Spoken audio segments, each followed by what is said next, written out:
you.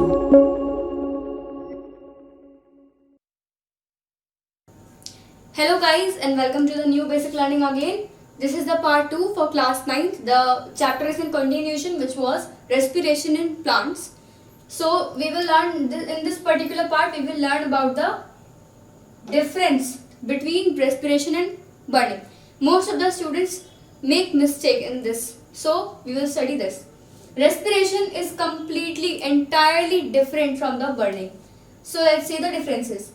In the respiration is to be taken place in multiple steps. जैसे मैंने आपको बताया था पहले कि multiple steps में ही respiration अकर होता है. जरूरी ऐसा नहीं है कि एक ही स्टेप में रेस्पिरेशन हो जाएगा. बर्निंग क्या है? सिंगल स्टेप में हो जाता है. देन इसमें एंजाइम्स निकलते हैं और बर्निंग में हीट निकलती है. ये बायोकेमिकल प्रोसेस है. बायोकेमिकल मीन्स इसमें बायो भी लग रही है और केमिस्ट्री भी लग रही है. ऐसे समझ सकते हैं. और इसमें फिजिक्स भी लग रही है और केमिस्ट्री भी लग रही है.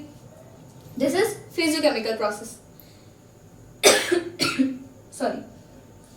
फिर इसमें एटीपी और हीट निकल रही है. इसमें कोई एटीपी नहीं है, ठीक है. इसमें हीट और लाइट निकल रही है. देन ये सेल्यूलर प्रोसेस है और ये सेल्यूलर प्रोसेस नहीं है. इसमें कोई सेल नहीं होता, ठीक है. ये बॉडी टेम्परेचर पे होता है. बॉडी टेम्परेचर कितना होता है? 37 डिग्री सेंटीग्रेड. और इसको हाई टेम्परेचर चाहिए होता है तभी बर्निंग होती है. So burning and respiration, the differences you may note these. Next we will talk about the difference about photosynthesis and respiration.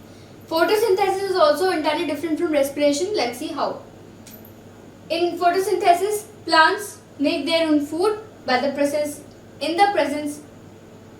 in the presence, by the help of chlorophyll. Okay, with the help of chlorophyll. Okay, plants make their food by chlorophyll. और यहाँ पे every cell, हर cell में respiration होता है. इसमें plants food बनाएंगे लेकिन सिर्फ क्लोरोफिल की हेल्प से. इसमें हर सेल रेस्पिरेशन करता है. Then in the presence of light only, मतलब sun, okay, plants will make their food. और इसमें हर टाइम, ठीक है, every time the respiration will occur. और यहाँ पे लाइट के ही प्रेजेंस में क्लोरोफिल बनेगा.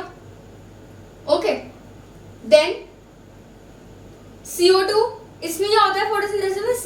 CO2 और water, CO2 plus water gives oxygen. और इसमें क्या होता है? Oxygen plus glucose gives CO2. उल्टा है बिल्कुल दोनों के, ठीक है. Each and every term is opposite to each other. मतलब कि इसमें CO2 और वाटर चाहिए जब जाके ऑक्सीजन रिलीज हो रही है. इसमें ऑक्सीजन और ग्लूकोज चाहिए जब जाके CO2 रिलीज हो रही है. देन लाइट एनर्जी कन्वर्ट होती है केमिकल एनर्जी में. और इसमें केमिकल एनर्जी कन्वर्ट होती है हीट और एटीपी में. देन इसमें वेट गेन होता है और इसमें वेट लॉस होता है.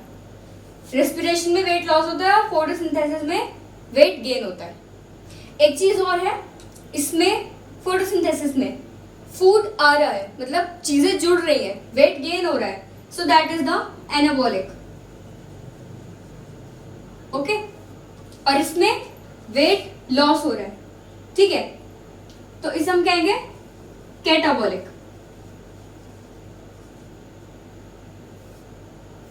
ये एनाबॉलिक प्रोसेस है, ये कैटाबॉलिक प्रोसेस है. लास्ट में मैं आपको ये बता देती हूँ, आपने बहुत बार सुना होगा कि हमें पता चल गया होगा वैसे आपको मैं क्या कहने वाली हूँ. पेड़ के नीचे नहीं सोना चाहिए, है ना? यही कहते हैं ना सब कि पेड़ के नीचे नहीं सोना चाहिए.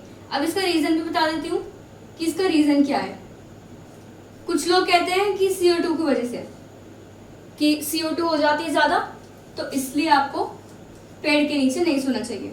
लेकिन अगर जब CO2 ज्यादा हो जाती है, क्योंकि रात के समय पेड़ इतना CO2 रिलीज नहीं करता है जितना दिन में करता है. ओके. तो ऐसा नहीं है कि CO2 हो जाने की वजह से आपकी डेथ हो सकती है. CO2 बहुत लेस क्वांटिटी में रात में प्रोड्यूस होती है पेड़ से।